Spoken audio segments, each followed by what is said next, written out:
अगर आपके जीवन में अगर आपको लगता है कि आप उदास हैं तो आपको कहीं ना कहीं कानपुर के एक ऐसे शख्स को निश्चित तौर पर थोड़ी देर के लिए सर्च कर लेना चाहिए, जिससे कहीं ना कहीं आपकी परेशानी कुछ पल भर के लिए अवश्य दूर होगी। हमारे साथ एक ऐसी शख्सियत और एक हास्य कलाकार हमारे साथ मौजूद हैं। उनका नाम तो हम नहीं बताएंगे, आप खुद ही उनसे मिलिए। बहुत बहुत स्वागत है आपका भारत 24 पर। पहचान तो गए ही हो, अन्नू अवस्थी बोल रहे हैं कानपुर से। धन्यवाद। कानपुर में अक्सर देखा जाता है कि कानपुर का जो अंदाज है, जो आप तमाम सीरियल्स भी कर रहे हैं जिसमें भाभी जी घर पे है, इसमें भी आप लगातार आपके एपिसोड आए हैं। कानपुर को किस तरीके से देखा जाता है? और कानपुर में कहा जाता है भोकाल है कानपुर, क्या कहेंगे भोकाल क्या है? भोकाल ये है कि कानपुर में हर आदमी अपने आप में कुछ बेचता है, कुछ लगाता है। कानपुर एक खुश मिजाज शहर है। कानपुर बड़ा बड़े हृदय का शहर है। और हमको लग रहा है कि धरती में कानपुर एक अपनी अलग पहचान रखता है, इसलिए कानपुर का हर आदमी भोकाली। कानपुर के लोगों का मिजाज क्या है? और खासकर इस समय लोकसभा चुनाव भी आ रहे हैं नजदीक, और होली का भी उत्सव नजदीक है, और यहाँ तो होली माशाल्लाह बहुत दिन तक चलती है। तो क्या कुछ रहने वाला है इस बार? हाँ, इस बार क्योंकि अभी तक टिकट नहीं फाइनल हुई है, तो अभी तो सब लोग एक साथ ही मनाएंगे। अगर टिकट फाइनल हो जाती तो अलग अलग गुट में होली मनती। और कानपुर की होली तो हमको लग रहा पूरे देश में मशहूर है। जितनी मस्ती और मौज से कानपुर वाले होली मनाते हैं 6 दिन तक का, तो पूरे देश में कहीं नहीं मनाई जाती है। और इस बार की होली हमको लग रहा थोड़ा हट के होगी, क्योंकि राजनीति में भी हलचल मची हुई है और होली तो यहाँ की हलचलदार होती है।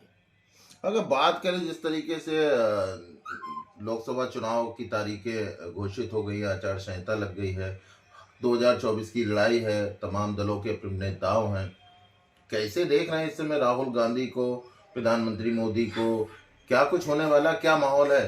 देखिए, राहुल गांधी तो हमको लग रहा है उत्तर प्रदेश में अब हम ही लोगों के साथ रहेंगे और हम ही लोग अब उनको देखे सुनेंगे, क्योंकि उनके पास सलाहकार कोई रह नहीं गए। यूपी से हमको लग रहा है गांधी परिवार वापसी मान ली से, जहाँ से भी आए थे। और अगर सलाहकार अच्छा ना हो तो किसी भी क्षेत्र में सफलता नहीं मिलती है।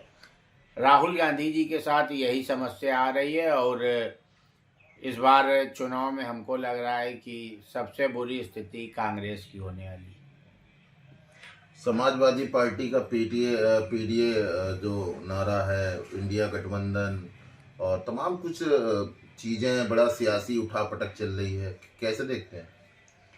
अब इन लोगों का अपना जो भी हो, और व्यक्तिगत तौर से हम अगर अखिलेश जी को देखते हैं तो अखिलेश जी एक समझदार व्यक्ति हैं, ज्ञानी व्यक्ति हैं, पढ़े लिखे व्यक्ति हैं। लेकिन क्योंकि उनके साथ भी यही समस्या आ रही है, कोई उनको ला पढ़ा रहा, कोई उनको दा पढ़ा रहा। और उनके साथ भी पिताजी का भी साया चला गया, जो मेन थे उनके। और शिवपाल जी और उनके बीच में कुछ गांठ है। हमका लग रहा अखिलेश जी का भी इस बार नाकों चने चबाने पड़ेंगे। बहुत आसान नहीं है उनके लिए डगर पनघट के। अगर जिस तरीके से बात करें, मोदी जी का नारा है 400 पार, मोदी जी आज विकसित भारत की बात कर रहे हैं, 2047 का मिशन है, भारत आज आत्मनिर्भर बन रहा है, जीडीपी में हम पांचवी अर्थव्यवस्था हैं, बहुत जल्द तीसरी अर्थव्यवस्था की बात कही जा रही है। तो इस इलेक्शन में इंडिया गठबंधन और मोदी जी का जो कार्यकाल है उसे कैसे देखते हैं, और जो क्या परिणाम लगता है आपको, क्या होने वाला है? देखिए, मोदी जी का बिल्कुल तूफान चल रहा है। और जितना पसंद मोदी जी को किया गया है, हमको लग रहा है उससे पहले चाचा नेहरू को उतना पसंद किया गया था। लेकिन इनकी पसंद और उनकी पसंद में फ़र्क है। मोदी जी को खिचड़ी के रूप में पसंद किया जा रहा है, जो हर तरह से फायदेमंद है। चाचा नेहरू को कोफ्ते के रूप में पसंद किया गया था, जो केवल स्पाइसी और चटक है। मोदी जी के लिए हमको लग रहा है कि 70% जनता मोदी जी की बात का इंतजार करती। मोदी जी ने कहा कि ये करो, जनता वही करती है। और आज की तारीख में हिंदुस्तान की पहली पसंद मोदी जी हैं, और मोदी जी का अपना एक वर्चस्व है इंडिया में। अभी आपने बीच में एक छोटा सा बयान दिया था, चुटकी आपने ली थी कि जो विपक्षी दल है उन्हें तो कायदे में देश हित में चुनाव नहीं लड़ना चाहिए, क्या था वो मसला?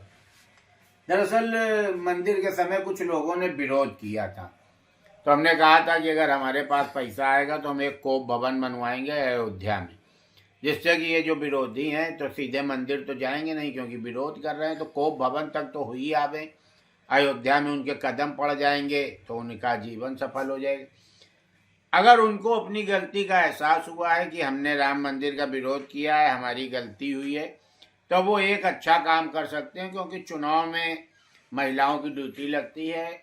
बहुत सी महिलाएं छोटे छोटे बच्चे लेके चुनाव करने जाती हैं, अरबों रुपया सरकार का लगता है, पुलिस लगती है, सरकारी तंत्र लगता है। तो अगर वो ये कहते हैं कि भैया इस बार हम चुनाव नहीं लड़ेंगे, हम 29 में लड़ेंगे, इस बार हम अपनी तरफ से भाजपा को वॉक ओवर दे रहे हैं, तो हो सकता है देश की जनता के मन में उनके प्रति कुछ अच्छी भावना जगे कि चलो इनने अच्छा काम किया, समय बचाया, पैसा बचाया, देश हित में कुछ सोचा। तो हम यही कह रहे थे कि अगर ये लोग जो गठबंधन बनाए हैं ये कहते हैं कि नहीं हम प्रत्याशी नहीं उतारेंगे, न चुनाव होंगे, हम देश का पैसा बचाएंगे, ये कह के ये एक अपना बड़ा हृदय दिखा सकते हैं और देश का पैसा बचा सकते हैं। बात करें जिस तरीके से लोकसभा चुनाव है कई चरणों में है, तो ऐसे में देश की जो जनता है, भारत 24 के माध्यम से आपने क्या मैसेज देना चाहेंगे? सबसे पहले तो हम भारत 24 के माध्यम से जो क्षेत्र की जनता है उससे निवेदन करेंगे कि वोट डाले जरूर जाओ, काहे कि आपके वोट के लिए सरकार अरबों खरबों रुपया खर्चा करती है। बहुत से परिवार की महिलाएं और आदमी आपके लिए घर छोड़ के 3-3 दिन तक पड़े रहते हैं। ऐसा ना हो वोटिंग वाले दिन ससुराल चले जाओ, आप वहाँ ससुराल में एंजॉय करो। तो जो सास हैं अगर उनके कोई भी दामाद आवे, अगर उनकी उंगली में स्याही नहीं लगी तो तुरंत उनको धुतकार के भगाएं कि अगर तुम देश के काम के नहीं हो तो हमारे तो कोई काम के हो ही नहीं सका। तो अगर बिना उंगली में स्याही लगाए आपकी बहुरिया आती है या आपके दामाद आते हैं तो घर से उनका तुरंत गेट आउट करो कि पहले वोट डालो जाके। देश हित में आप केवल एक काम कर सकते हैं, अगर कुछ नहीं कर सकते तो वोट डाल सकते हैं, तो वोट जरूर से जरूर डालें, वही के बाद कहूँ एंजॉय करो या कुछ हो करो।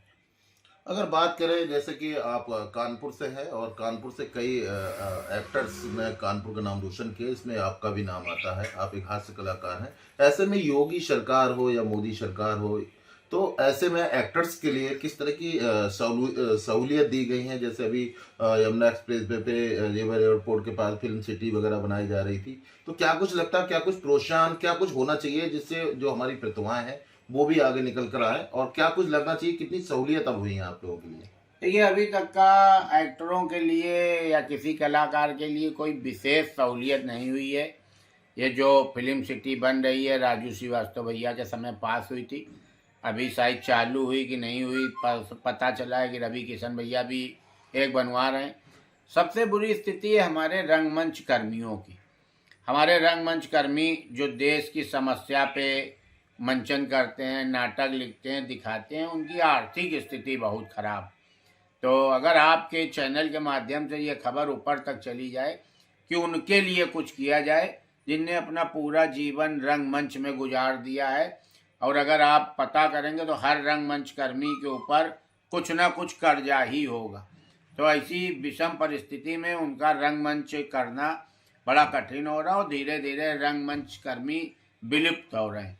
और बाकी उनको किसी भी कलाकार को कोई एक्स्ट्रा कोई छूट नहीं है, ना इनकम टैक्स में कोई छूट है, ना किसी आमदनी में छूट है, ना उनके लिए कहीं कोई व्यवस्था हुई। अच्छा, कानपुर में क्या कुछ मुद्दे रहने वाले हैं, देश के क्या मुद्दे रहने वाले हैं वो और अगर कानपुर की बात करें तो कानपुर में क्या कुछ मुद्दे रहने वाले हैं? क्या विकास की बात करें तो कितना विकास हुआ यहाँ पर लगातार जो सांसद रहे हैं, और एक बार फिर से वो मौका है जनता के सामने, जनता को चुनना है, तो ऐसे में क्या मूलभूत प्राथमिकताएं हैं, क्या कुछ हुआ है अब तक और क्या कुछ होना चाहिए?